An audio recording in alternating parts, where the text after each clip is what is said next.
Good evening बच्चों। तो आज अपन करने जा रहे हैं बच्चों पीटीआरई का सॉल्यूशन और क्वेश्चन नंबर 1 से अपन स्टार्ट करने जा रहे हैं बेटा। तो क्वेश्चन नंबर 1 तुम्हें दिया हुआ है बच्चों इसके अंदर कि एक वर्टिकल लेंथ है बेटा, रॉड है, और इस रॉड के बारे में बात करेंगे। तो ये रॉड जो है यहाँ पे अपने पास इसकी लेंथ है L/4, ये है 3L/4। तो तुम्हें पता है सबसे पहले इसके अबाउट मोमेंट ऑफ इनर्शिया निकालेंगे। तो आई आ जाएगा बेटा, पूरी रॉड का अपने सेंटर ऑफ मास के अबाउट होता है mL²/12 और सेंटर ऑफ मास से बेटा इसकी डिस्टेंस होगी L/4, जहाँ पे नीचे mg भी लग रहा है। तो ये आ जाएगा m × d² L/4 का स्क्वायर, तो ये आएगा बेटा 48 और अपने पास आ जाएगा 7 mL²/48। अब तुम जानते हो बेटा torque equal to I alpha होता है। तो टॉर्क जो लगेगा वो लगेगा net force into perpendicular distance mg × L/4 equal to 7 mL²/48 into alpha. तो यहाँ से अगर अपन सॉल्व करेंगे तो ये आएगा 12g/7L, ये अपने पास अल्फा की वैल्यू आ जाएगी। तो इस तरह से अपन फर्स्ट क्वेश्चन कर सकते हैं, ठीक है। तो बच्चों अभी उसके बाद अपन करते हैं क्वेश्चन नंबर 2। क्वेश्चन नंबर 2 को तुम देखोगे तो तुम्हें दिया हुआ है कि बेटा कि ओमेगा और rod rotates about an angular axis passing through it mid point and perpendicular to its length, the torque on the rod is 6 newton, then the moment of inertia about. तो तुम यहाँ से बेटा स्लोप जो होता है कि तुम्हें ओमेगा टी का ग्राफ दिया हुआ है और ओमेगा टी ग्राफ की स्लोप देती है एंगुलर एक्सेलरेशन। तो अल्फा आ जाएगा बेटा स्लोप अपॉन टाइम। तो स्लोप हो जाएगी बेटा 6 - 3/6, तो जाएगा 3/6। तो अल्फा की वैल्यू आ गई 1/2। टॉर्क आ जाएगा बच्चों I अल्फा, तो 6 = I × 1/2, ठीक है। और I की वैल्यू यहाँ से निकाल लोगे बेटा 12 आ जाएगी, तो 12 kg/m², ठीक है। फिर क्वेश्चन नंबर 3 दिया हुआ है बच्चों तुमको। 3 के अंदर दिया हुआ है disk is rotating with angular velocity ω0, a constant retarding torque is applied on the disk, the angular velocity becomes ω0/4 after n rotation, how many more rotation it will make before coming to rest. तो तुम्हें पता है कि ω² = ω0² + 2α θ होता है बेटा। तो ω0/4 हो गया है ना, तो ω0²/16 = ω0²। अल्फा नेगेटिव होगा इसलिए अपन उसको माइनस अल्फा लिखेंगे और थीटा की वैल्यू हो जाएगी बेटा 2πn। यहाँ से इसको सॉल्व कर लोगे तो अल्फा की वैल्यू मिल जाएगी तुमको ω0² - ω0²/16 अपॉन 4πn, ठीक है।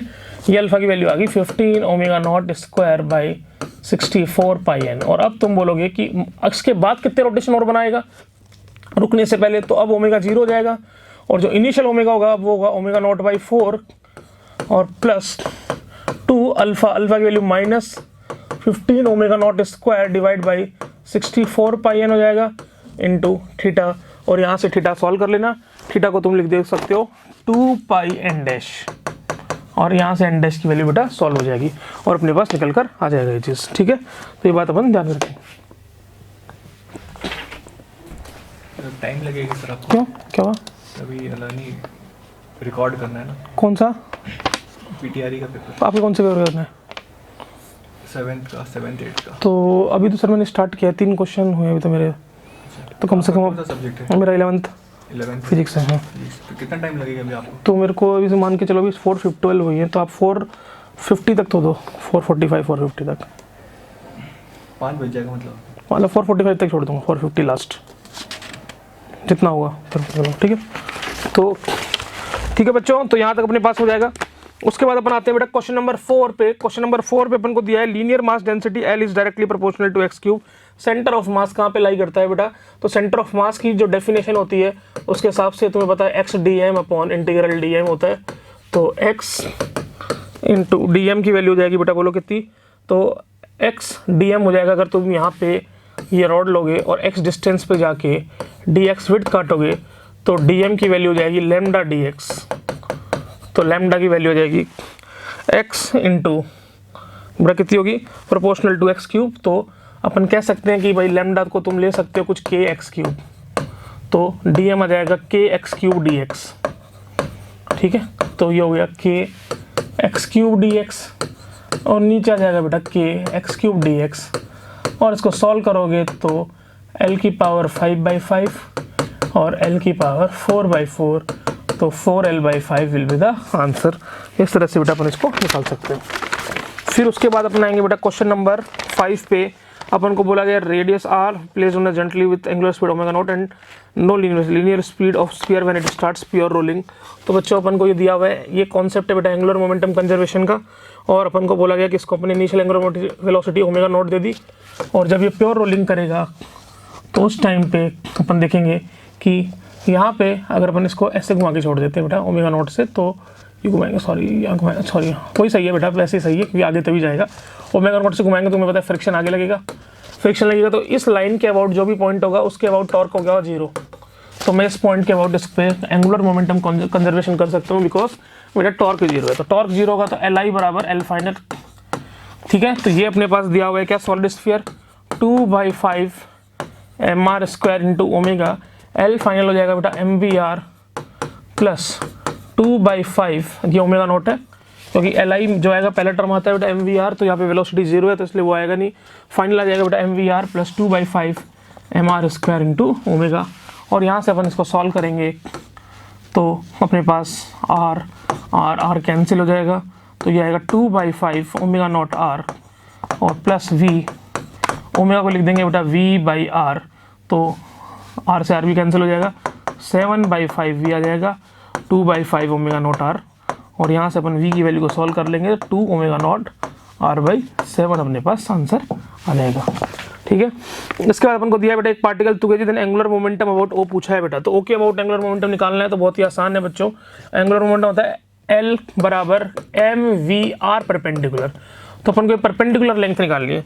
तो इसको निकालने के लिए अपन को इक्वेशन दी रखी है y = x-4, y बराबर 0 पे x = 4 होगा, और ये एंगल है बेटा 45 डिग्री, तो अपने पास यह आ जाएगा 4 cos 45 4 sin 45, तो ये आ जाएगा बेटा 4/√2। तो L की वैल्यू हो जाएगी m2, v की वैल्यू 4, r की वैल्यू 4/√2, तो अपने पास आएगा 16√2, ये अपने पास वैल्यू आ जाएगी। फिर उसके बाद पूछा है बेटा अपने को question number 7, a uniform rod of mass m and length L is rest on a smooth surface, rod is given a sharp impulse p perpendicular to rod at center, find the angular velocity। तो तुम्हें पता है बेटा अपन को ये centre है और इस सेंटर से कितना ऊपर अपन ने इम्पल्स दिया है इसको p, और ये दिया है L/4 पे।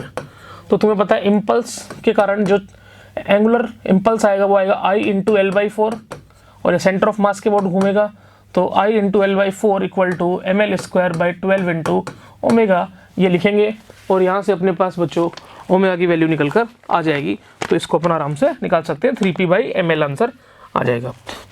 उसके बाद बेटा बोला गया minimum moment of inertia of a circular disc of mass m and radius r is about an axis which passes through centre of mass of a disc and perpendicular to its plane. तो तुम्हें पता है बेटा perpendicular इसके about disc का mr² 2 होता है। फिर at point r/2 from centre mass perpendicular to, तो यहाँ पे अगर तुम देखोगे तो तुम्हें अगर r/2 दूरी पे जाओगे तो तुम्हें पता है पैरेलल एक्सिस थ्योरम लगानी पड़ती है, I बराबर होता है ICOM प्लस m × r/2 का स्क्वायर, और at distance r from the centre of mass and perpendicular to its plane, तो बेटा r/2 की जगह r आएगा तो ऑब्वियसली वो ज़्यादा हो जाएगा, और लास्ट वाला at distance r/3 from centre of mass and perpendicular to its plane. तो आंसर बेटा इसका होगा ऑप्शन नंबर सी, क्योंकि डी सबसे ज़्यादा उसी के लिए। तो क्वेश्चन नंबर 8, अच्छा मिनिमम पूछा था बेटा, तो मिनिमम तो सेंटर ऑफ मास के अबाउट ही होगा, सॉरी मैं मैक्सिमम की बात करने लग गया था, तो मिनिमम सेंटर ऑफ मास के अबाउट, क्योंकि md² 0 आ जाएगा। फिर उसके बाद है कांस्टेंट टॉर्क बेटा, तो टॉर्क का एवरेज टॉर्क का फॉर्मूला तुम्हें पता होना चाहिए क्वेश्चन नंबर 9 के लिए, ΔL/ΔT, तो आएगा 4L0 - L0 डिवाइड बाई 4, तो 3L0/4, ये अपने पास आंसर आ जाएगा।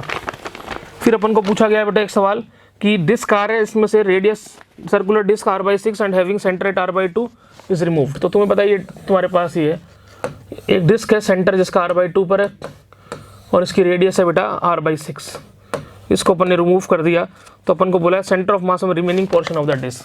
तो इसका फॉर्मूला तुम जानते हो बेटा, XCM होता है a1x1 - a2x2 upon a1 + a2, यानी कट करने से पहले जो पार्ट था वो था एरिया उसका πr², सेंटर ऑफ मास होगा 0 पे, कट करने के बाद जो एरिया काटा है मैंने वो होगा π²/36, उसका सेंटर ऑफ मास था r/2 पर, और a1 - a2 क्योंकि माइनस किया यहाँ पे भी, क्योंकि πr² - πr²/36, तो मेरे हिसाब से सॉल्व हो जाएगा और r/70 आंसर आ जाएगा, ठीक है। उसके बाद अपन आते हैं बेटा क्वेश्चन नंबर 11 पे। क्वेश्चन नंबर 11 में अपन को दिया है sphere is moving towards x axis with velocity VC and rotating clockwise with omega such that VC बराबर ओमेगा आर बाई 3। तो तुम्हें पता है बेटा कि ओमेगा से घूम रहा है, तो ओमेगा जो इसका अपन को दिया है पॉजिटिव एक्सिस में तो वीसी से जा रहा है और रोटेट कर रहा है बेटा एंटी क्लॉकवाइज, सॉरी, तो एंटी क्लॉकवाइज रोटेट कर रहा है। ओमेगा का वैल्यू है बेटा 3 वीसी बाई आर। तो अपन को पता है बेटा इस पॉइंट की जो वेलोसिटी होगी VC plus omega into R होगी, और अपन को आंसर बेटा ओमेगा के टर्म्स में निकालना है। तो वीसी की वैल्यू को लिख देंगे बेटा omega R by 3 plus omega R, तो 4 ओमेगा आर बाई 3 ये अपने पास बेटा वेलोसिटी आ जाएगी। फिर आगे बोला है बेटा a ring of mass m and radius R sliding with a velocity v0 on a smooth surface enter suddenly into a rough surface where the coefficient of friction is mu. तो as the ring enters the surface the friction force acts on it. तो बेटा तुम्हें पता है बेटा अगर pure rolling कर रहा है पहले से, तो जब ये फ्रिक्शन में भी चला जाएगा तो प्योर रोलिंग करता रहेगा, क्योंकि फ्रिक्शन तो तब लगता है ना बेटा जब स्लाइडिंग की टेंडेंसी आए। तब ये पहले से प्योर रोलिंग कर रहा है तो फिर क्या होगा बेटा, बोलो, फ्रिक्शन की स्लाइडिंग टेंडेंसी आएगी नहीं, स्लाइडिंग टेंडेंसी नहीं आएगी तो फ्रिक्शन लगेगा ही नहीं। तो इसका मतलब अपन क्या बोलेंगे कि फ्रिक्शन लगेगा ही नहीं, क्योंकि पहले ये स्मूथ सरफेस पे और सडनली रफ सरफेस पे जाएगा।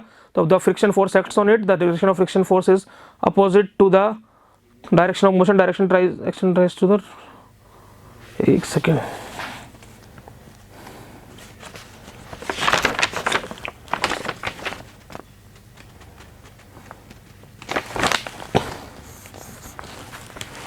ठीक है बच्चों, तो ये अपन को ध्यान में रखना है, ठीक है। क्वेश्चन नंबर 13, तो आंसर होगा इसका नन ऑफ दिस, कोई भी ऑप्शन सही नहीं है क्योंकि फ्रिक्शन लगेगा ही नहीं। Question number 13, a ball of mass 2 kg velocity 3 metre second collides with another ball of mass 3 kg at rest, the two ball stick together after collision, the loss of kinetic energy of the system निकालना है। तो तुम्हें पता है 2 kg move कर रही है बेटा वेलोसिटी 3 मीटर पर सेकंड से और 3 kg वाले से ट्रैक करती है। तो अगर दोनों चिपक जाते हैं तो तुम्हें पता है कि पहले मोमेंटम कंजर्वेशन करोगे, तो मोमेंटम कंजर्वेशन में लिखोगे बेटा पी बराबर पी फाइनल, तो 2 × 3 बराबर another ball collides with another, the ball sticks v की वैल्यू आएगी बेटा 1.2 मीटर पर सेकंड, और के ई लॉस हो जाएगा बेटा के ई इनिशियल माइनस के ई फाइनल।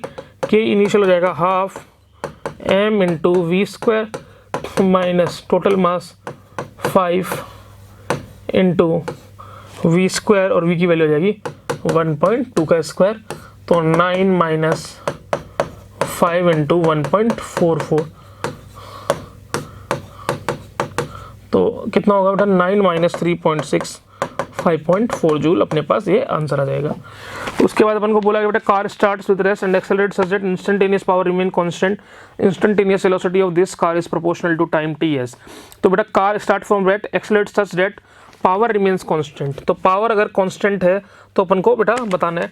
तो तुम्हें पता है बेटा अगर वेलोसिटी की बात करें तो अपन को पता है कि अगर अपन देखते हैं ऐसे लिख देते हैं, पावर क्या होती है बेटा f डॉट v, ठीक है, और ठीक है, तो f डॉट v हो गया। और वेलोसिटी को अपन को पूछा है बेटा किसके प्रोपोर्शनल है, कि this car is proportional to time ts। तो अपन ऐसे मान सकते हैं p मतलब एक तरह से m तो आता ही है, a इंटू वी के प्रोपोर्शनल होगा। अगर मैं मान लेता हूँ v बेटा t की पावर n के प्रोपोर्शनल है, तो तुम्हें पता है a क्या होता है बेटा dv बाई dt, तो किसके प्रोपोर्शनल होगी बेटा t की पावर n माइनस 1 के। तो मैं लिख सकता हूँ यहाँ से p तो आ गया बेटा, ठीक है, p कांस्टेंट है, p कांस्टेंट है तो c हो गया। और अपन को पूछा गया बेटा यहाँ पे the velocity vector of the instantaneous velocity of car is proportional to time ts। तो अपन लिख देंगे t की पावर n माइनस 1, तो एक्सेलरेशन हो गया t की पावर n ही हो गया, तो c बराबर आ गया t की पावर 2n माइनस 1। और तुम्हें पता है ये पर कांस्टेंट होना चाहिए, यानी t के प्रोपोर्शनल नहीं होना चाहिए, तो 2n माइनस 1 आ गया बेटा 0 के बराबर, तो n की वैल्यू आ गई 1/2 के बराबर, n की वैल्यू वेलोसिटी की 1 के बराबर आ गई, तो v आ गया बेटा t की पावर 1/2 के बराबर। आंसर चेक कर सकते हैं अपन 14 का आंसर है बेटा 4, यहाँ से अपन इसको चेक कर सकते हैं। फिर क्वेश्चन नंबर 15 आ गया। क्वेश्चन नंबर 15 में बोला गया कि the acceleration of block is just after cut. तो कट के बाद पूछा गया, तो बेटा कट करोगे तो तुम्हें पता है कि टेंशन क्या हो जाएगी 0, और टेंशन 0 होगी तो इसके अंदर अपने पास अपन को बोला गया 15वें क्वेश्चन के अंदर कि जी अपवर्ड जी डाउनवर्ड। तो पहले तुम सोचो कि स्प्रिंग है, जो स्प्रिंग को अगर तुम काट दोगे तो ये वाली टेंशन बेटा 0 होगी, तो ये वाली टेंशन भी तुरंत 0 हो जाएगी, क्योंकि रस्सी जो कट गया उसका बेटा टेंशन 0, और ये भी 0, तो इसका मतलब ये रस्सी रहेगी और ये दोनों बेटा साथ साथ चलेंगे। साथ साथ कैसे चलेंगे, क्योंकि m है ये भी m है, इसको सिस्टम मान लेंगे क्योंकि ऊपर वाली चीज़ तो कट ही चुकी है, और नीचे आएगा 2mg टोटल, और 2mg equal to total mass into acceleration, यानी एक्सेलरेशन की वैल्यू आएगी g डाउनवर्ड के बराबर आ जाएगी। इस तरह से हम इसको कर सकते हैं। फिर क्वेश्चन नंबर 16 की बात करें, 16 में अपने पास आएगा a man is hanging from the free end of A massless rope, the mass of man is 60 kg and maximum tension the rope can bear is 800। तो बेटा देखो रोप पे क्या होता है चढ़ने का तरीका कि आदमी बेटा रस्सी को नीचे खींचता है और रस्सी आदमी को ऊपर खींचती है और आदमी पे नीचे लगेगा mg। तो तुम चाहते हो कि क्या इक्वेशन बनेगी, पहले ऐसे मान लो कि अगर तुम ऐसे ऊपर चढ़ रहे हो t minus mg equal to ma, तो t की वैल्यू होगी बेटा mg प्लस ma के बराबर। ठीक है, तो t की मैक्सिमम वैल्यू बेटा 800, उस टाइम पे a भी मैक्सिमम आ जाएगा क्योंकि t मैक्सिमम का मतलब a की वैल्यू मैक्सिमम। ठीक है, तो m की वैल्यू 60 किलो तो 600 हो गया इंटू 68, तो a की वैल्यू आ गई बेटा 200/6। ठीक है अपने पास, और सॉरी 60 था बेटा, 200/60 तो 20/6 3.33 मीटर पर सेकेंड स्क्वायर, ये अपने पास वैल्यू आ जाएगी। फिर 17 क्वेश्चन आ रहा है बेटा कि पोटेंशियल एनर्जी दिया हुआ है बेटा अपन को x² + 1, फोर्स की वैल्यू होती है बेटा -du/dx, तो ये आएगा -2x, है ना। तो फोर्स जीरो कहाँ पे होगा बेटा, x = 0 पे होगा, तो इसलिए x = 0 क्या हो जाएगा बेटा, इक्विलिब्रियम पोजीशन, इक्विलिब्रियम के लिए नेट फोर्स 0 होना चाहिए। ठीक है, फिर आते हैं बेटा क्वेश्चन नंबर 19 पे। क्वेश्चन नंबर 19 को अगर देखेंगे अपन तो अपन को दिया गया है बेटा कि यहाँ पर ये ए और ये ऐसे दिया हुआ है बी, और अपन को बोला गया है कि 2 kg 3 kg वो तो ठीक है, मास वगैरह की कोई दिक्कत नहीं है। अपन को बोला relation between A1 and A2, तो इसका एक्सेलरेशन बेटा एक का एक्सेलरेशन A1 है और एक का एक्सेलरेशन A2 है। तो अपन ये कह सकते हैं बेटा कि अगर इसका एक्सेलरेशन मान लो, मैग्नीट्यूड की बात कर रहे हैं ना बेटा, तो अपन मैग्नीट्यूड के लिए मान लेंगे, अभी तो अपन A1 नीचे मान लेते हैं, A2 ऊपर मान लेते हैं। तो तुम इसको एक्सेलरेशन A1 मानोगे तो ये भी A1 होगा बेटा और ये होगा 0, समझ गए बात को। और अपन जानते हैं रिलेशन होता है पुली की एक्सेलरेशन के बीच में A1 + A2/2। ए पुली है बेटा A2, ये जा रहा है A1 से, वो जा रहा है 0 से, क्योंकि रस्सी बंधी हुई है वो, तो इसलिए A1 आ गया बेटा 2A2 के बराबर। तो आंसर चेक कर लेंगे एक बार, आंसर है बेटा A1 = 2A2 और ये आंसर होगा 4th क्वेश्चन आंसर। तो 4th आंसर को अपन चेक कर लेते हैं क्वेश्चन नंबर 19 में। तो क्वेश्चन नंबर 19 में अपन को आंसर दे रखा है बेटा 4th। फिर अपन आएंगे बेटा क्वेश्चन नंबर 20। क्वेश्चन नंबर 20 की बात करेंगे तो particle slides on the surface of fixed smooth sphere of radius are starting from topmost point, the height from the ground where it leaves the contact with the sphere। तो बेटा ये भी एक standard question है, हर जगह मिलता है अपन को ये सर्कुलर मोशन में, कि जब इसको छोड़ते हैं अपन तो बच्चों एक पॉइंट पे आके छोड़ देता है इसको, क्योंकि ये नीचे गिर जाता है।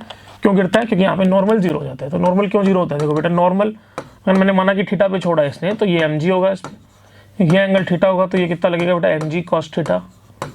और अगर ये स्पीड v से जा रहा है तो इसके ऊपर अंदर की तरफ इसका एक्सेलरेशन होगा v²/r। तो नेट इक्वेशन बनेगी mg cos theta minus n = mv²/r। n बराबर 0 कर देंगे तो v बराबर √rg cos थीटा। ठीक है, ये आ जाएगा अपने पास, क्लियर रहेगा। उसके अलावा v बराबर rg cos थीटा होगा उस टाइम पे जब ये छोड़ेगा, ये डिस्टेंस होगी r cos थीटा, तो ये हाइट हो जाएगी बेटा r minus r cos theta, और work done by gravity equal to mg r minus r cos theta. ठीक है, equal to change in kinetic energy ½ mv²।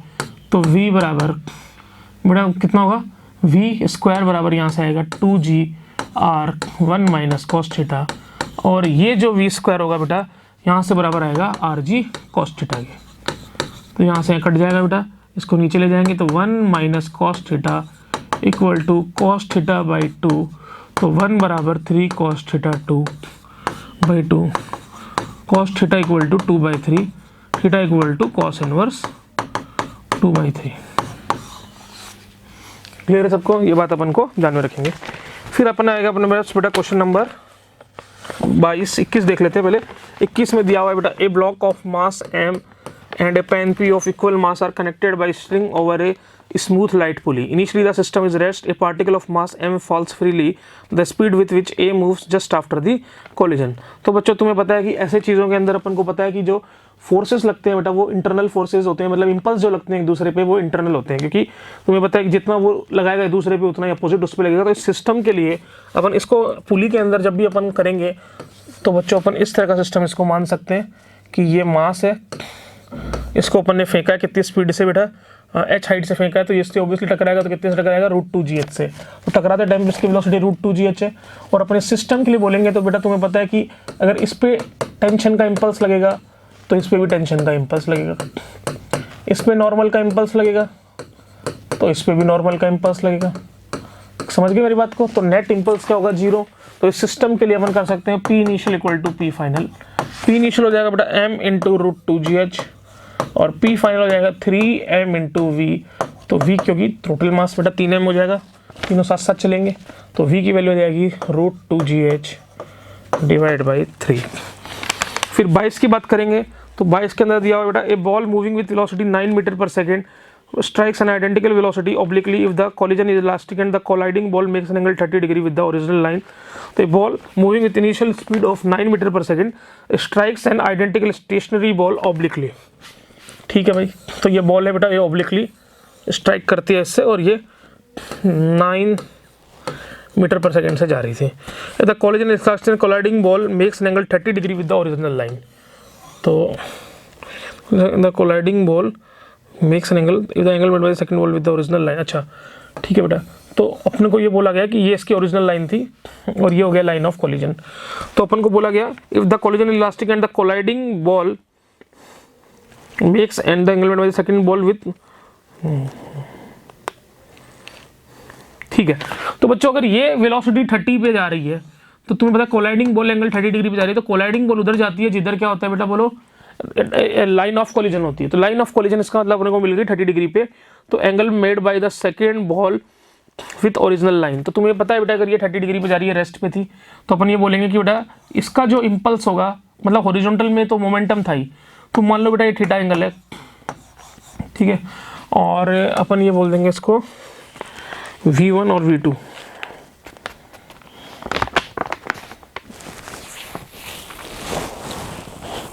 अच्छा ठीक है, मास तो इक्वल है ही ना बेटा, तो अगर अपन ये बोल दें कि ये 30 डिग्री पे जा रहा है तो अपन बोलेंगे कि अगर ये वेलोसिटी V1 से जा रहा है तो अपन को पता है ये होगा V1 sin 30 और ये V2 से जा रहा है तो ये होगा बेटा V2 sin थीटा। ठीक है, ये अपन को कह सकते हैं।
चलो ठीक है, कोई दिक्कत नहीं, मेरे को भी एक दो क्वेश्चन करवा दीजिए।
सर मैं आ तो गया हूँ, वो लाल बत्ती चालू होती है तब चालू होता है, लाल बत्ती दिखती है तब चालू होता है, कम नहीं दिखती तब चालू होता है? हाँ आ रहा है आ रहा है आ रहा है आ रहा है। हाँ चलो ठीक ठीक है।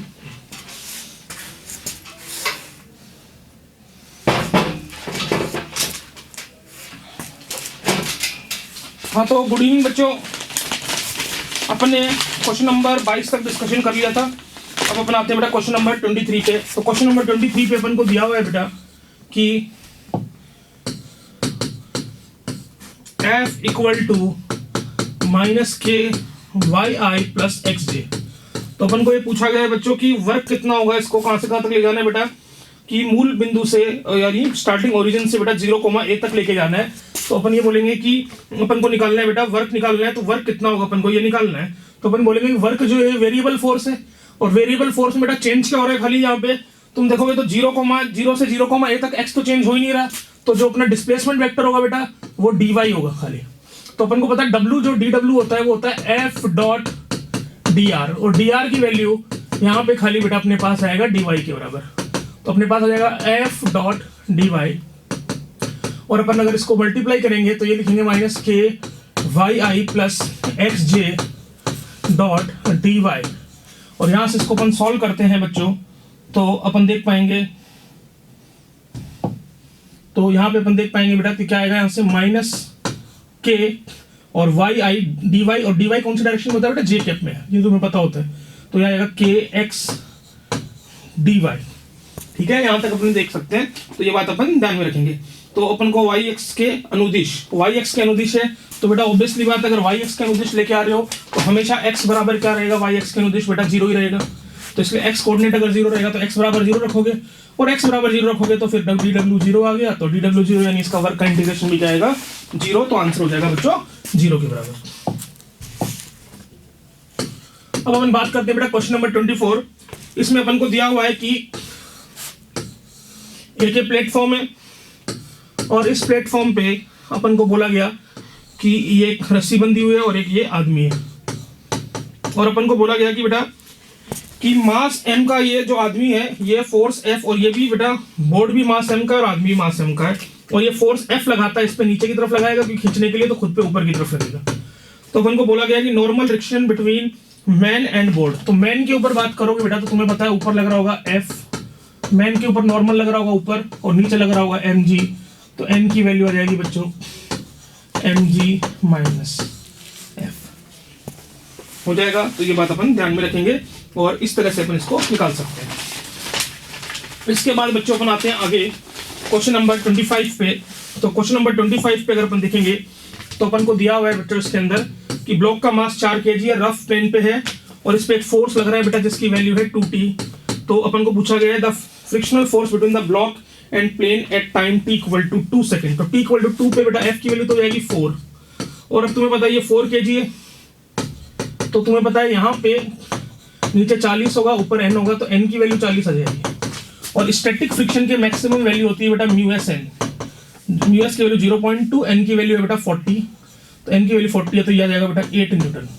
अब आगे तुम जो फोर्स लगा रहे हो खाली 4 लगा रहे हो, तो 4 लगा रहे हो तो ब्लॉक तो चलेगा नहीं बेटा, और चलेगा नहीं तो उतना ही फोर्स लगता है बेटा जितनी जरूरत होती है, स्टैटिक फ्रिक्शन उतना ही लगता है। तो 4 की जरूरत है तो नेट एक्सीलरेशन इसका 0 होगा, तो एफ स्टैटिक की वैल्यू खाली 4 होगी, क्योंकि 8 तो इसलिए निकाला है अपन ने कि अगर ये फोर्स 8 से ज्यादा होता तब ये चलता और तब काइनेटिक फ्रिक्शन लगता, लेकिन अब ये 4 ही लग रहा है तो इसलिए स्टैटिक फ्रिक्शन तो उतना ही लगता है जितनी रिक्वायरमेंट होती है, तो 4 लगेगा। तो मेरे हिसाब से ये आंसर तुम देख सकते हो। उसके बाद क्वेश्चन नंबर 26 में बच्चों तुम्हें दिया हुआ है कि ये 4 kg का ब्लॉक और ये दिया हुआ है बेटा 12 kg का ब्लॉक, सॉरी 6 kg का ब्लॉक, इस पे लग रहा है 24 और इस पे लग रहा है 12। तो अपन को पूछा है टेंशन इन द स्ट्रिंग। तो टेंशन इन द स्ट्रिंग के लिए बेटा पहले अपन सिस्टम मान लेते हैं इसको। सिस्टम मान लेंगे तो नेट फोर्स आगे की तरफ हो गया 36, और टी इंटरनल फोर्स हो गए तो बेटा ये कट जाएंगे। तो 36 equal to total mass 10 into A की वैल्यू आ जाएगी 3.6, और जैसे ही ए की वैल्यू 3.6 आ गई तो अपन एक सिंगल ब्लॉक पर फ्री बॉडी डायग्राम बना लेंगे और लिख देंगे 4 + t equal to mass into acceleration 4 into 3.6। तो टी की वैल्यू आ गई अपने पास 2.4। तो इस तरह से अपन इसको निकाल लेंगे। इसके बाद अपने पास क्वेश्चन आता है बेटा a batsman deviates a ball by an angle of 60 degree without changing its initial speed which is equal to find the impulse imparted. तो deviates a ball by an angle of 60 degree. तो angle of 60 degree मतलब पहले इसकी speed अगर u थी और बाद में इसकी स्पीड जा रही है बेटा 60 डिग्री पे। तो अगर अपन बोलेंगे इसकी u फाइनल की बात करेंगे तो u फाइनल का बेटा कंपोनेंट लेना पड़ेगा अपन को। तो u फाइनल आ जाएगा u cos 60, ठीक है, और जैसे यहाँ पे अगर मैंने माइनस में माना है तो उससे कोई फर्क नहीं पड़ता, u sin 60 j कैप और ये i कैप, ठीक है। तो मेरे हिसाब से यहाँ तक तुम इसको कर पाओगे। उसके बाद फिर बेटा अपन आगे की बात करेंगे तो यह आ जाएगा u/2 i cap minus u√3/2 j cap, और u इनिशियल होगा बेटा, मतलब जो अपन बात करेंगे u इनिशियल जो टोटल होगा वेक्टर फॉर्म में u i कैप। तो अपन चेंज निकालेंगे u final minus u initial, तो अपने पास ये आ जाएगा बेटा माइनस का u/2 i और माइनस का u√3/2 j कैप। तो ये अपने पास आ गया। अब 108 मीटर किलोमीटर पर आवर है, तो इसको मीटर पर सेकंड में बदलेंगे तो 108 इंटू 5/18, तो ये आएगा 30 मीटर पर सेकंड। तो 30 आ जाएगा तो बेटा आ जाएगा माइनस का 15i और ये आ जाएगा बेटा 30/2 15√3 j कैप, ये अपने पास आ जाएगा। और अपन को बोला गया बेटा कि इंपल्स क्या होगा, तो इंपल्स होगा पहले इसका मैग्नीट्यूड निकाल लेंगे, क्योंकि इसका मैग्नीट्यूड अपन जब निकालेंगे तब अपने पास वैल्यू आएगी। तो ये आ जाएगा बेटा 15, यानी 15 तो बाहर ले लेंगे और अंदर बचेगा 1 और √3 यानी 4 का रूट हो जाएगा 2 यानी 30 ये आ गया, 30 मीटर पर सेकंड का चेंज आ गया। और उसके बाद अपन को निकालना है इंपल्स का चेंज। तो इंपल्स का चेंज होता है m इंटू डेल्टा यू। तो डेल्टा यू ये रहा बेटा 30, मास की वैल्यू अपने पास कितनी 100 ग्राम, तो 100/1000 इंटू 30, तो आंसर आएगा बेटा 3 kg मीटर पर सेकंड, ये यूनिट होती है बेटा इंपल्स की। और इस तरह से बेटा अपन इसको निकाल सकते हैं। फिर अपन आते हैं बेटा क्वेश्चन नंबर 28 पे। क्वेश्चन नंबर 28 पे अपन को बोला गया है कि बेटा ये पुली है और इस पे फोर्स F लगा रहे हैं और ये मास m का है, इसको अपन को इक्विलिब्रियम में रखना है। तो F टेंशन सेम होती है तो F और इसमें होगी 2F, तो 2F बराबर mg, तो F की वैल्यू आ जाएगी बेटा mg/2। तो 28 का आंसर हो जाएगा बेटा C। बहुत ही आसान क्वेश्चन है, सीधा सीधा हो जाएगा बेटा।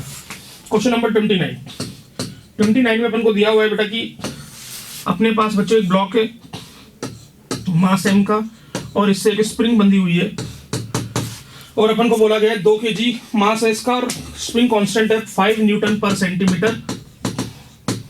सिस्टम 30 डिग्री पे, maximum extension the spring if the block is released.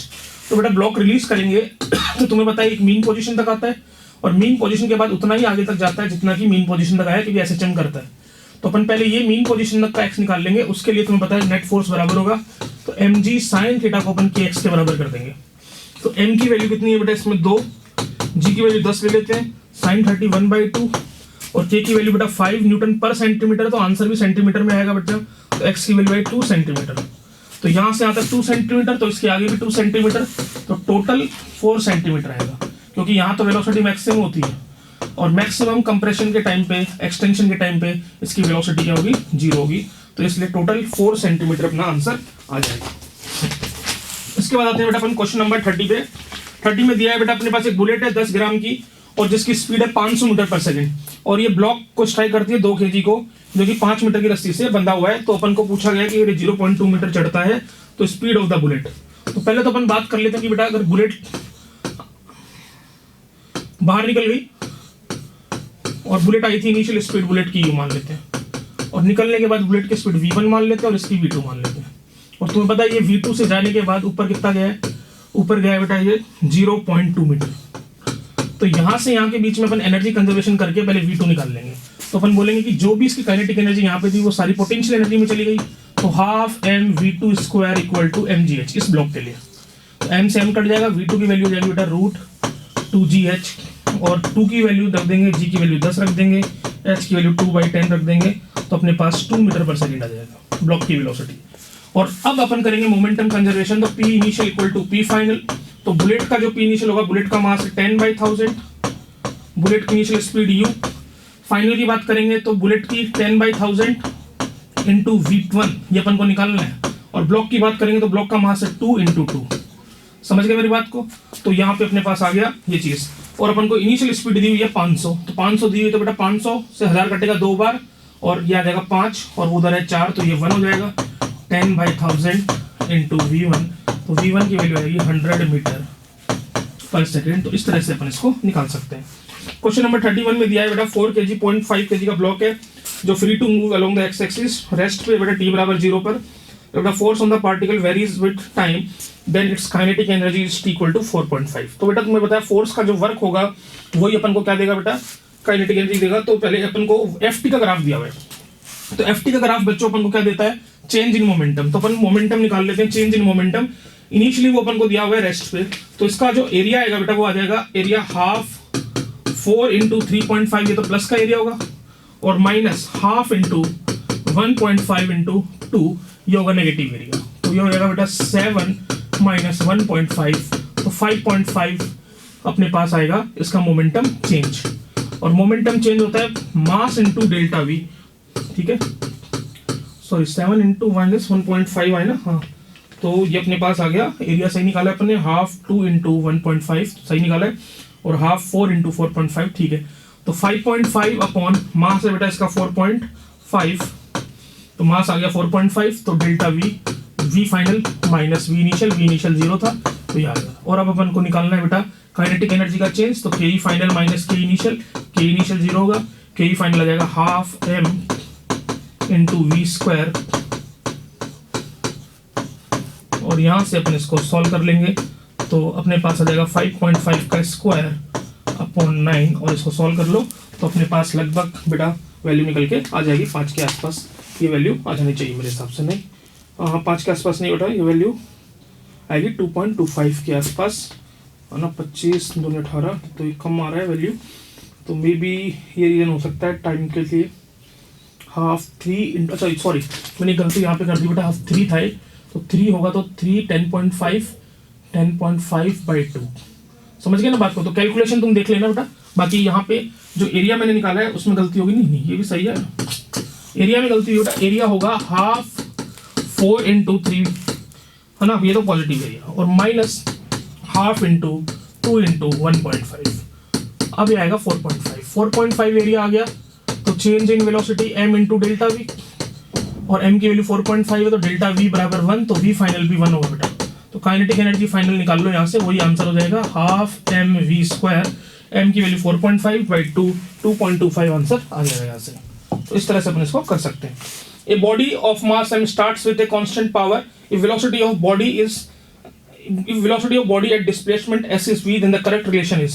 तो बेटा पावर कांस्टेंट है, पावर कांस्टेंट है तो तुम्हें पता है d के e by dt कांस्टेंट होगा, तो काइनेटिक एनर्जी जो होगी बेटा वो c इंटू टी के बराबर होगी, ठीक है। लेकिन अपन को रिलेशन निकालना है s और v का, तो अपन निकाल सकते हैं, देखते हैं एक बार, half M V square equal to C T होगा, ठीक है, यानी v square is proportional to होगा t।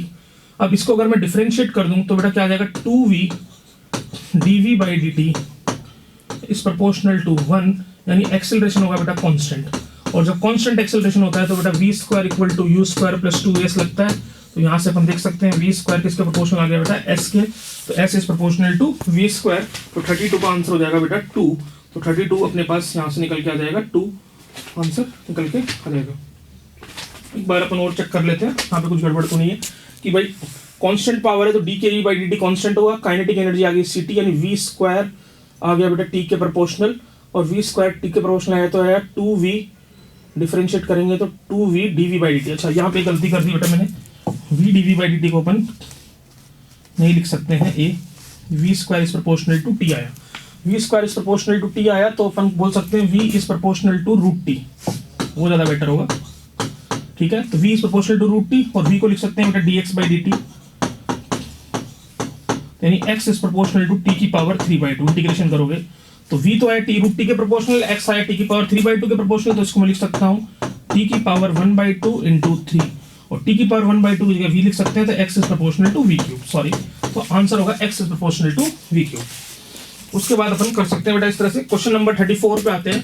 क्वेश्चन नंबर 34 में अपन को दिया हुआ है बच्चों, if the kinetic energy of a body is increased by 69% then its momentum is increased by, तो काइनेटिक एनर्जी 69% इंक्रीज हो गई तो बेटा मोमेंटम कितना होगा, तो मोमेंटम का फॉर्मूला होता है बेटा के स्क्वायर पी, सॉरी के बराबर पी स्क्वायर अपॉन 2m, यानी p बराबर रूट 2m के, तो पहले काइनेटिक एनर्जी के तो मोमेंटम होगा p, और बाद में हो जाएगा p फाइनल रूट 2m, और ये हो जाएगा बेटा 1.69 के, तो तुम्हें पता है p फाइनल आ जाएगा, फिर 1.69 का रूट होता है 1.3 2m के, तो p फाइनल आ जाएगा बेटा 1.3p, और 1.3p आ गया तो अपन को परसेंटेज चेंज निकालना है, तो हो जाएगा p final minus p initial upon p initial into 100, p final है बेटा 1.3p, p इनिशियल है p इनटू 100, तो ये आएगा 30%, ये अपने पास आंसर आ जाएगा। इस तरह से हम इसको निकाल सकते हैं। फिर अपने पास क्वेश्चन नंबर आएगा बेटा 35, तो सिलेक्ट द रॉन्ग स्टेटमेंट, ये बहुत ही आसान क्वेश्चन है बेटा, ये अपन कर सकते हैं। क्वेश्चन नंबर 36 को देख सकते हैं बेटा, अपने पास एफ वी और एक्सेलरेशन गामा दिया हुआ है बेटा, तो then dimensional formula the time period of simple pendulum, तो टाइम पीरियड को बेटा अपन को लिखना है किसके टर्म्स में, एफ की पावर ए, वी की पावर बी, और एक्सेलरेशन की पावर, एक्सेलरेशन गामा बोला हुआ है तो गामा बोल देते हैं, गामा की पावर सी। एफ की यूनिट तुम्हें जानना होता है बेटा mlt माइनस 2 की पावर ए, वी होता है बेटा lt माइनस 1 की पावर बी, और एक्सेलरेशन की यूनिट होती है बेटा lt माइनस 2 की पावर सी। तो यहाँ से अगर अपन देखेंगे तो m तो आ गया खाली अकेला, l की पावर आ गई बेटा a plus b plus c, और t की पावर आई बेटा माइनस 2a माइनस का b माइनस का 2c, और इधर 2 है। कंपेयर करेंगे तो m की पावर 1 है यहाँ पे, तो मास को अपन को हटाना पड़ेगा बेटा, और यहाँ पे टाइम पीरियड आ रहा है, तो मतलब क्या होना पड़ेगा बेटा, इसको मास की पावर a है सर बेटा, तो a बराबर होना पड़ेगा 0, क्योंकि और कोई चारा ही नहीं है बेटा, a 0 होगा, और a plus b plus c को भी 0 होना पड़ेगा क्योंकि इधर l नहीं है, और a की वैल्यू 0 है, यानी यहाँ से आ गया b प्लस c बराबर 0, और यहाँ से इक्वेशन आएगी a की वैल्यू बेटा 0 है, तो माइनस का b और माइनस का 2c की वैल्यू मिला के आनी चाहिए 1, तो अपन को पता है यानी b बराबर है बेटा यहाँ से माइनस c, तो इसको रख देंगे अपन माइनस c, तो ये प्लस c माइनस 2c बराबर 1, यानी c की वैल्यू जाएगी -1 और b की वैल्यू जाएगी बेटा 1 और a की वैल्यू जाएगी 0, तो अपना आंसर आ जाएगा f की पावर तो 0 और v की पावर बेटा b यानी 1 और a की पावर -1 यानी गामा की पावर -1, तो ये अपना आंसर आ जाएगा जो ऑप्शन 1 में दिया हुआ है। फिर आएगा क्वेश्चन नंबर 37 क्वेश्चन में दिया है बेटा a और b की वैल्यू दी गई, correct value of a b with according to significant figures, तो सिग्निफिकेंट फिगर्स में बेटा 3.00 इंटू 10 की पावर 8 ये a है, और 4.00 इंटू 10 की पावर 5 ये भी है। इसमें 3 सिग्निफिकेंट फिगर्स हैं, इसमें भी 3 है, तो अगर अपन a इंटू बी करेंगे तो 12 आएगा। पहले एक बार नॉर्मल मल्टीप्लाई कर लो, और इसका आंसर अपन को 3 सिग्निफिकेंट फिगर में ही देना पड़ेगा, तो इसलिए 2 तो सिग्निफिकेंट हो गए बेटा, एक सिग्निफिकेंट और लगाने के लिए 0 लगा लूंगा, और इंटू 10 की पावर 13, ये अपने पास आंसर आ जाएगा। तो ऑप्शन हो जाएगा सी, यानी जब भी अपन मल्टीप्लाई कर देते हैं बेटा, तो जो दोनों में लीस्ट सिग्निफिकेंट नंबर्स होते हैं उनके अंदर अपन को आंसर देना होता है। मान लो इसमें 2 होते हैं, इसमें 3, तो अपने फाइनल आंसर में 2 आते हैं सिग्निफिकेंट, लेकिन दोनों में 3 है, इसलिए आंसर भी किसमें देना है बेटा, 3 में ही देना पड़ेगा। 38 में दिया था y बराबर a sine bx plus ct plus d। अब तुम्हें पता है बेटा साइन के अंदर जो भी चीज आती है डायमेंशन लेस होनी चाहिए, तो यानी ये भी डायमेंशन लेस होना चाहिए, ये भी डायमेंशन लेस और ये भी डायमेंशन लेस। अब bx डायमेंशन लेस है, यानी bx क्या होगा बेटा 1, जो डायमेंशन लेस चीज होती है उसके लिए अपन 1 लिखते हैं बेटा, तो बीटा की यूनिट हो जाएगी 1/x यानी l की पावर -1। इसी तरह ct की यूनिट भी 1 होनी चाहिए, तो c की यूनिट हो जाएगी बेटा t की पावर -1, और d तो बेटा यूनिट लेस होगा, यानी d बराबर होगा 1। और आंसर अपन को दिया हुआ है a की वैल्यू बेटा पोजीशन के साथ है, तो a की वैल्यू पोजीशन होनी चाहिए, यानी a होगा बेटा l। अब ये सारे पैरामीटर्स अपने पास आ गए, और ये पैरामीटर आ गए हैं, तो बेटा b की यूनिट भी आ गई है, c की भी। अब अपन सारे पैरामीटर्स a b, जैसे a b निकालना है, तो a b की यूनिट क्या आ जाएगी बेटा l इंटू l इनवर्स 1 मतलब डायमेंशन लेस हो जाएगा। जैसे c बाई d निकालना है, तो c हो जाएगा t की पावर -1 d1, तो यानी t की पावर -1 आ जाएगा। तो यानी ऑप्शन 2 सही है। इस तरह से अपन सारे ऑप्शन चेक कर सकते हैं। फिर क्वेश्चन नंबर आता है बेटा 39 पे। 39 में अपन को दिया है बेटा कि x बराबर है बेटा 4t माइनस टी स्क्वायर, ये दिया हुआ है ना, और अपन को बोला है distance travel by the object between t बराबर 0 से t बराबर 3। तो डिस्टेंस पूछिए बेटा, तो पहले ये देखना पड़ता है जब भी डिस्टेंस पूछते हैं तो वेलोसिटी कहीं बीच में 0 तो नहीं हो रही है, तो dx बाई dt को v निकालेंगे तो आएगा 4 माइनस 2t, इसको 0 कर देंगे तो t की वैल्यू हो जाएगी 2 सेकंड। अब अपन पोजीशन निकाल लेते हैं 0 पे, x 0 बेटा, t बराबर 0 पे x की वैल्यू आ रही है 0, t बराबर 2 पे डालोगे तो 4, x बराबर आ रहा है 4, और t बराबर 3 डालोगे यहाँ पे तो 12 मिस हो गया 9 बेटा 3 आ रहा है। तो इसका मतलब पहले पार्टिकल यहाँ से यहाँ तक गया, यहाँ से यहाँ तक कितना गया होगा, 0 से 4 पे 4 चला होगा, और फिर वापस आया तो वापस कितना आया 1, तो 4 + 1 टोटल डिस्टेंस आ जाएगी बेटा 5, तो अपना आंसर हो जाएगा बेटा इसके अंदर 5, सेकंड ऑप्शन। फिर उसके बाद आता है बेटा क्वेश्चन नंबर 40, x बराबर 3t square minus 18t, maximum speed between 0 and 2 के बीच में। तो मैक्सिमम स्पीड के लिए बेटा क्या होगा, पहले वेलोसिटी निकालेंगे, वो आएगी 6t माइनस 18, और एक्सेलरेशन आएगा बेटा इसके बाद 6t माइनस 18, यानी एक बार और डिफरेंशिएट करोगे तो एक्सेलरेशन आएगा 6, यानी एक्सेलरेशन बेटा हमेशा कभी 0 हुआ ही नहीं है, एक्सेलरेशन हमेशा ही पॉजिटिव है, यानी जो मैक्सिमम टाइम होगा उस पर वेलोसिटी क्या होगी, मैक्सिमम होगी, क्योंकि बीच में कभी भी एक्सेलरेशन 0 नहीं हुआ। जनरली वेलोसिटी मैक्सिमम वहां पे होती है जहां पे एक्सेलरेशन 0, बट यहाँ 0 हुआ ही नहीं है, एक्सेलरेशन हमेशा ही है।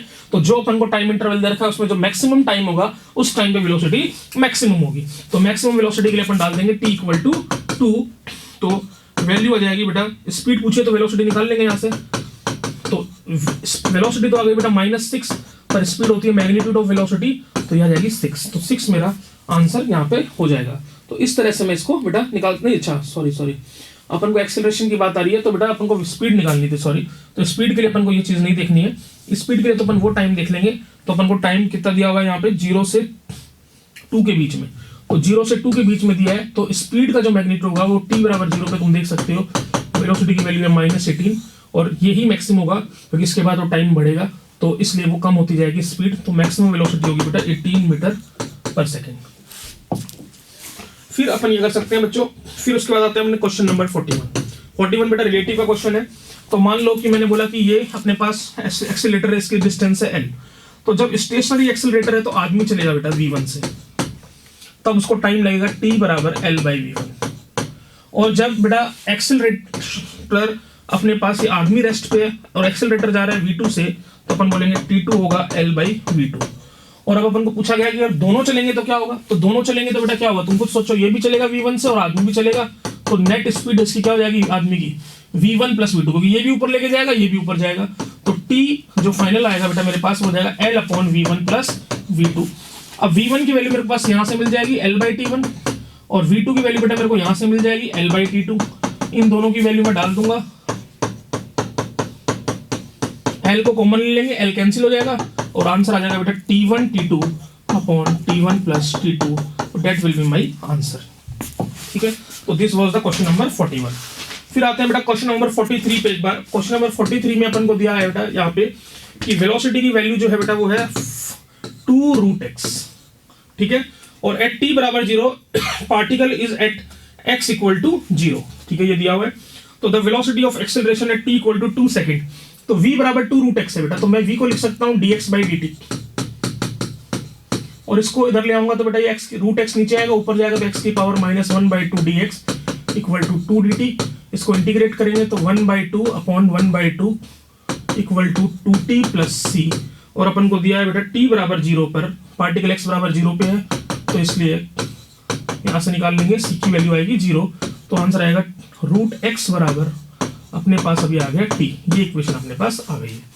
तो अपन को वेलोसिटी और एक्सेलरेशन के लिए पूछा है, तो x बराबर हो गया t² और v होता है बेटा dx/dt, तो ये तो हो जाएगा 2t, और a हो जाएगा बेटा dv/dt, ये हो जाएगा 2, यानी एक्सेलरेशन तो कांस्टेंट ही रहेगा 2 की वैल्यू, और वेलोसिटी की वैल्यू उस टाइम पे हो जाएगी बेटा 2 × 2 4 मीटर पर सेकंड। तो 4 and 2 जो ऑप्शन है बेटा वो अपना आंसर आ जाएगा, आंसर नंबर डी, ठीक है।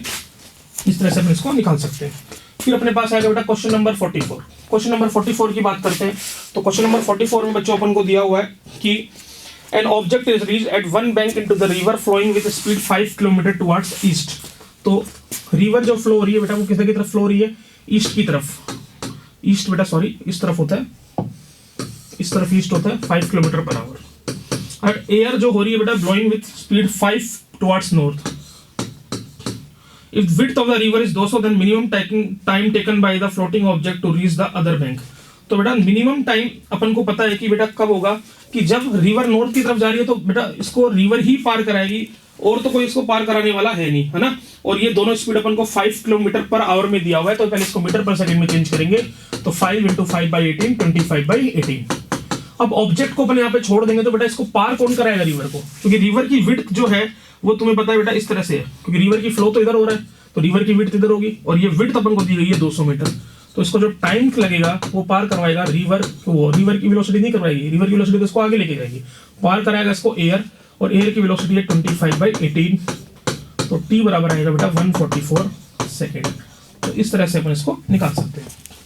उसके बाद अपन को दिया बेटा 45 क्वेश्चन, तो 45 क्वेश्चन में अपन को बोला गया बेटा कि v की वैल्यू है 3i + 2j, और एक्सेलरेशन की वैल्यू है बेटा -5i - 3j। तुम यहाँ से देख सकते हो वेलोसिटी और एक्सेलरेशन अपने पास आ गए। एक्सेलरेशन कांस्टेंट है बेटा, सबसे पहले तो यहाँ से पकड़ना है कि एक्सेलरेशन का जो मैग्नीट्यूड और डायरेक्शन दोनों कांस्टेंट है, क्योंकि हमेशा इतना ही रहेगा। और अपन को दूसरी चीज देखनी होती है बेटा कि वेलोसिटी और एक्सेलरेशन के बीच में अगर एंगल देखोगे तुम, तो तुम देखोगे a और v के बीच में अगर एंगल निकालना है, तो तुम पता है a.v होता है av cos θ, तो cos θ की वैल्यू आ जाएगी a.v अपॉन av। तुम यहाँ से अगर इसके अंदर निकालोगे वैल्यू, तो 3 × -5 -15 और -6, और नीचे आ जाएगा बेटा अपने पास मैग्नीट्यूड √13 और √34, तो -21 अपॉन √34 × √13।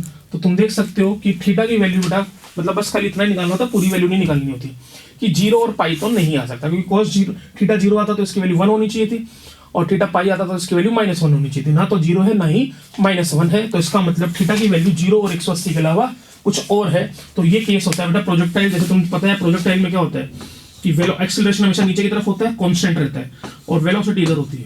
इन दोनों के बीच में एंगल हमेशा 0 से 180 के बीच में रहेगा, चाहे तुम किसी भी पोजीशन पे देख लो। बस बेटा जरूरी क्या है, एक्सेलरेशन वेक्टर कांस्टेंट होना चाहिए, वो कांस्टेंट है अपना, और दूसरी चीज इन दोनों के बीच में एक्सेलरेशन और वेलोसिटी के बीच में एंगल हमेशा 0 से 180 के बीच में होना चाहिए, तो ये भी अपने पास हो रहा है, तो दोनों चीजें सही है। 46 में बात करेंगे। 46 में दिया गया है बेटा अपन को कि a car starts from the rest, move with acceleration 6, then deaccelerate for 2 meter for some time to come to rest. If the total time is 16, the time is maximum velocity.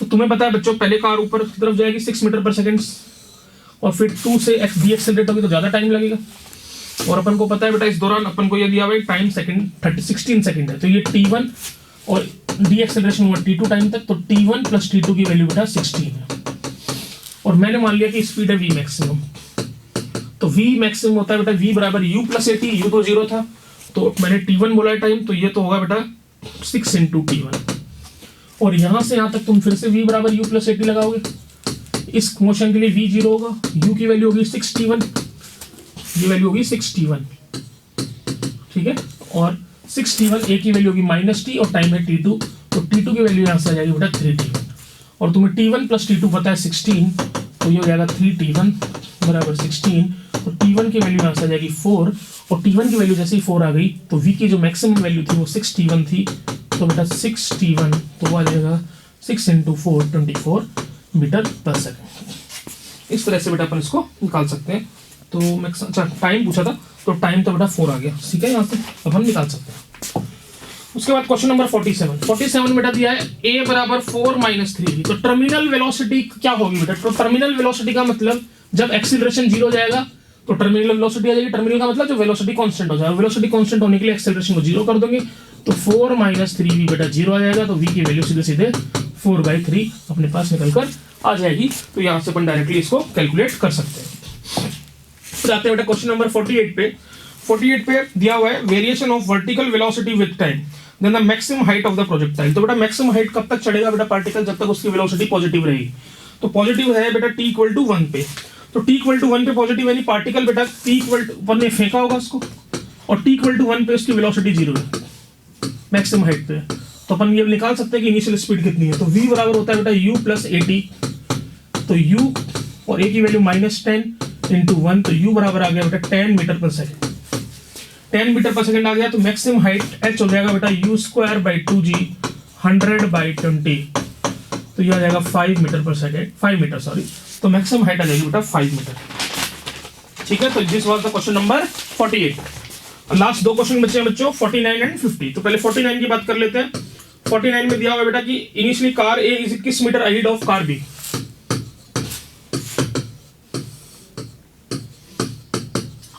Both start at t बराबर 0 in the same direction if a is moving with constant velocity 20 metre per second and b बेटा start करता है constant acceleration 2 metre per second square से। तो अपन को पूछा कि कितने टाइम पे car v will catch the car a। तो कार एक मैंने माना कि यहाँ पे दोनों पकड़ लेते हैं एक दूसरे को, दोनों साथ साथ आ जाते हैं।